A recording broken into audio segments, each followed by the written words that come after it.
Bismillahirrahmanirrahim.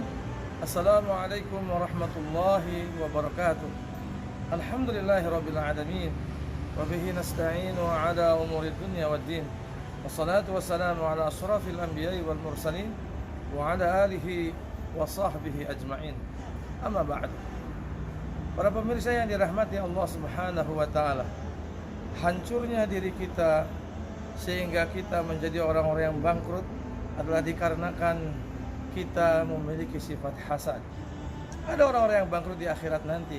Kata Rasulullah SAW, dia adalah orang yang hasad, orang yang dengki.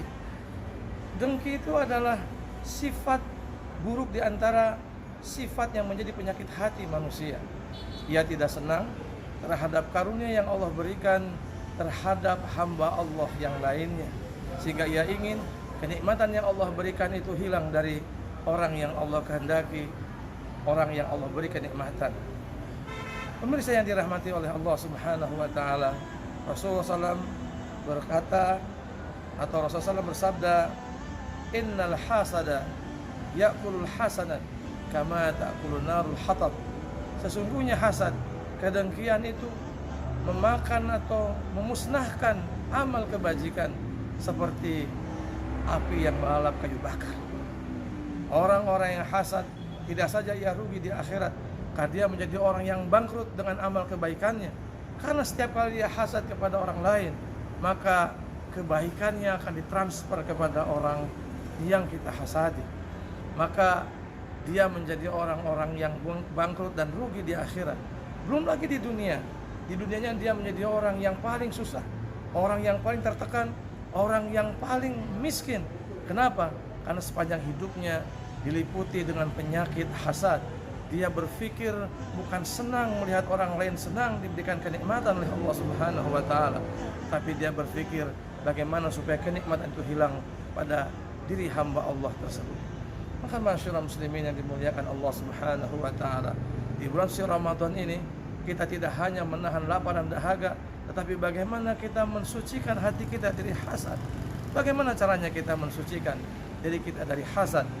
Maka caranya belajarlah untuk memandang bahwa apa yang Allah tetapkan bagi hambanya itu adalah suka-suka Allah Subhanahu wa taala. Ingatlah bahwa apa yang diberikan oleh Allah kepada yang lain belum tentu baik bagi diri kita. Maka biarlah orang lain menerimanya dan kita berbahagia karenanya, karena Allah telah menghendaki sehingga Allah memberikan kepadanya. Lalu yang kedua, pandanglah dengan apa yang telah Allah berikan kepada diri kita dan syukurilah. Karena apa yang Allah berikan kepada diri kita, yakinlah bahwa itu adalah pemberian Allah yang terbaik bagi diri kita. Belum tentu kita menjadi orang yang taat kepada Allah Rabbul Alamin saat kita diberikan kenyamanan, kelapangan, dan lain sebagainya, seperti kenikmatan-kenikmatan yang Allah berikan kepada manusia yang lainnya. Percayalah bahwa apa yang Allah berikan kepada kita sesuai dengan takaran kebaikan untuk kita di sisi Allah Subhanahu wa taala. Obat memang pahit, tetapi obat yang terbaik bagi kita, karena mungkin dari kita dipandang di sisi Allah adalah orang yang memiliki penyakit. Oleh sebab itu hadirin para pemirsa yang dimuliakan Allah Subhanahu wa taala, jadikan puasa atau bulan suci Ramadan ini sebagai medan untuk kita melakukan pembersihan dalam kalbu kita supaya hasad itu hilang pada diri kita. Bersyukurlah kepada Allah dengan apa yang Allah berikan kepada kita. Sedikit demi sedikit hasad itu akan hilang, karena kita menjadi orang yang bersyukur dengan apapun yang Allah berikan kepada kita.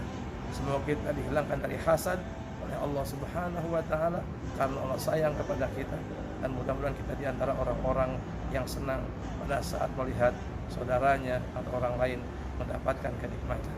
Allahul muwafiq ila aqwamit thariq. Assalamualaikum warahmatullahi wabarakatuh.